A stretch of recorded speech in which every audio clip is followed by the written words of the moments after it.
தம்பி மித்ரா, இங்க ஹோமம் பண்ணிட்டு இருந்தது நீங்க தானே? என் பையன் மித்ராவை முன்னாடியே தெரியுமா? தெரியுங்க, முன்னாடியே தெரியும். எப்படி? மாம், சில மனிதர்களை நம்ம விலக்கி வைக்கிறது தான் நமக்கு நல்லது. அவங்க கிட்ட நம்ம பேசினாலும் அது பிரச்சனையா தான் மாறும். அதனால நீங்க தெரியாதவங்க கிட்ட பேச வேண்டாம். மித்ரா, பெரியவங்க கிட்ட பேசுற முறை இதுதானா? ஆமா, யார் இவங்க? அதான் ஒருத்தர் இருக்கானே, என்னோட காம்படிட்டர் அர்ஜுன், அவங்க அம்மா.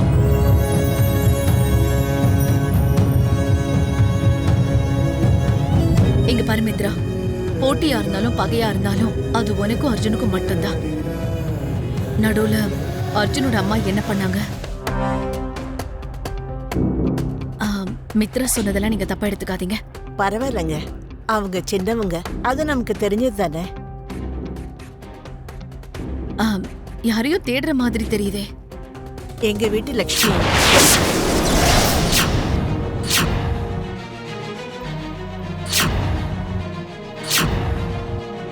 லக்ஷ்மிங்கிறது? மாம், அந்த பேரை என் முன்னாடி சொல்ல வேண்டாம்னு சொல்லியிருக்கேன். மறுபடியும் எதுக்கு அந்த பேரை சொல்றீங்க?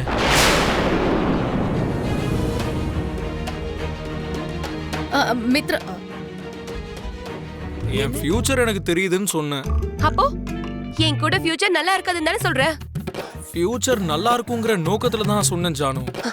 அவ்வளவு கஷ்டப்பட்டு என்னை பத்தி யோசிக்க வேண்டிய அவசியம் எல்லாம் ஒண்ணும் இல்ல. எனக்காக நீ எதையும் எதிர்பார்க்கணும்ன்ற அவசியம் எதுவுமே தேவையில்லை.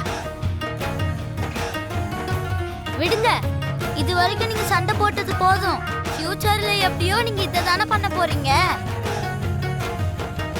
ஆனா இப்ப இருந்தே ஏன் ஆரம்பிக்கிறீங்க? இப்போ பிராக்டிஸ் பண்றாங்க ஜுன்னு.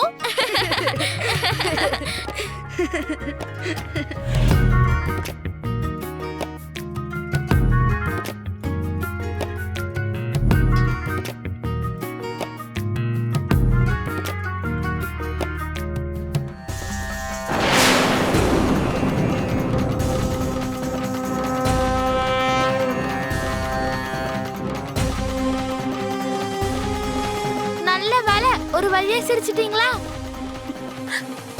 டீச்சர், உங்களுக்கு யாரும் இல்லையா?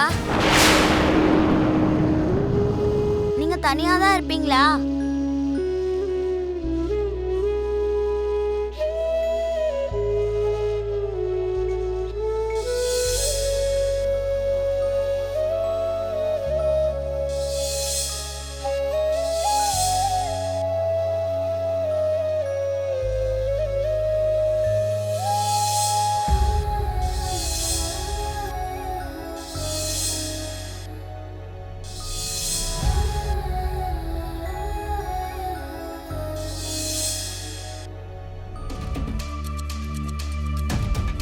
மித்ரா ட்ரெஸ் சேஞ்ச் பண்ணிட்டு வரேன்னு சொன்னா என்ன இன்னும் ஆளை காணோம்? அரவிந்தா, சொல்லுங்க ஜோசியர் ஐயா. இது ஹோமத்துல வந்த விபூதி. ரொம்ப புனிதமானது. இது தினமும் நாம நெத்தியில இட்டுக்கிட்டா எல்லாம் நல்லதாவே நடக்கும். சரிங்க ஜோசியர். நல்லா இரு.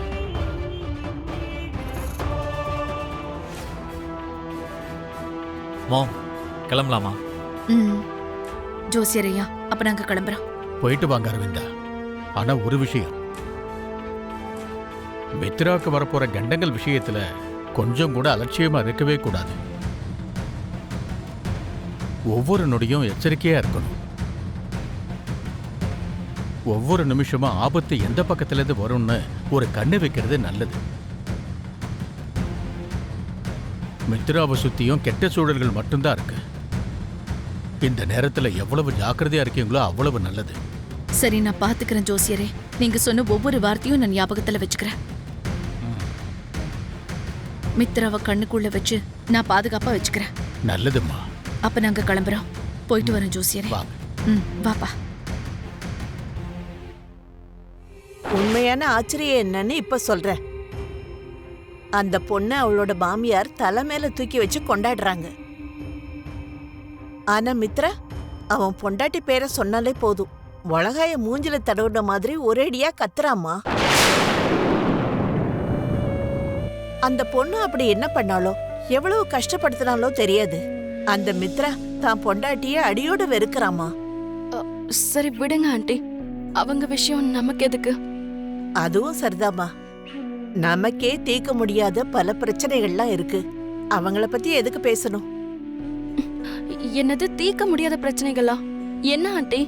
உனக்கு தெரியாதம்மா, இவ்வளவு நாளா இருந்த உறவை ஒரே நாள்ல அறுத்து விட்டுட்டு போறேன்னு சொல்றியம்மா. இவ்வளவு வருஷம் பகிர்ந்துகிட்ட அன்பு பாசத்தை இது எல்லாத்தையும் மறந்துட்டு உடனே கிளம்புறேன்னு சொல்ற. இது உனக்கே நல்லா இருக்காம்மா? இந்த 5 வருஷத்துல நீ எங்களை எப்படி எடுத்துக்கிட்டியோ எங்களுக்கு தெரியாது. ஆனா நாங்க எல்லாரும் உன்னை எங்க குடும்பத்துல ஒருத்தியா தான் பார்த்தோம். ரத்த உறவு மாதிரி உன் மேல நாங்க பாசத்தை கொண்டோம். ஆனா எங்க அன்புக்கு பாசத்துக்கு மதிப்பில்லாத ஒரு பந்தம் நமக்குள்ள ஏற்பட்டுடுச்சோன்னு தோணுது. எங்க எல்லாரையும் விட்டுட்டு போறேன்னு சொல்றமா. இத பாரு லட்சுமி, திரும்ப திரும்ப இதையே உங்ககிட்ட கேக்குறேன்னு நினைக்காதம்மா.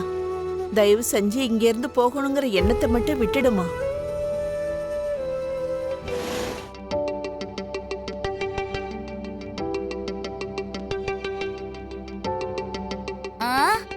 அம்மா, வந்து எவ்வளவு நேரம் ஆச்சு?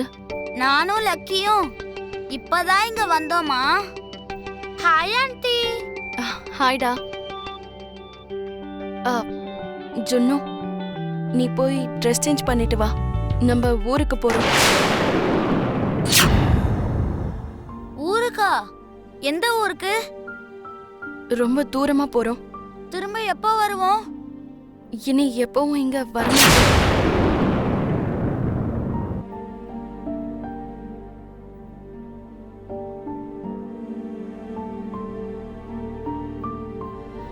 எதுக்குமா? அது அப்படிதான். என்ன பதில் சொல்ல முடியாத நிலைமைக்கு நீ ஆளாக்காத. நான் சொல்றத கேளு ஜுன்னு. நீ போய் ட்ரெஸ் சேஞ்ச் பண்ணிக்கிட்டு வா.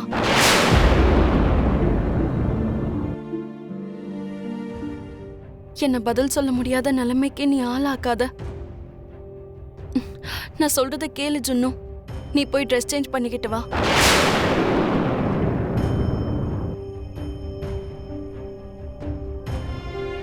அம்மா, நான் தான் உங்கள்கிட்ட சொன்னலம்மா, எனக்கு இந்த ஊரு இங்க இருக்கிறவங்க ரொம்ப ரொம்ப பிடிச்சிருக்குன்னு.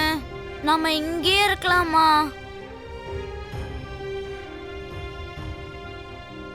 சில விஷயங்கள் நமக்கு பிடிச்சிருந்தாலும் நாம அதை மறந்துடணும்.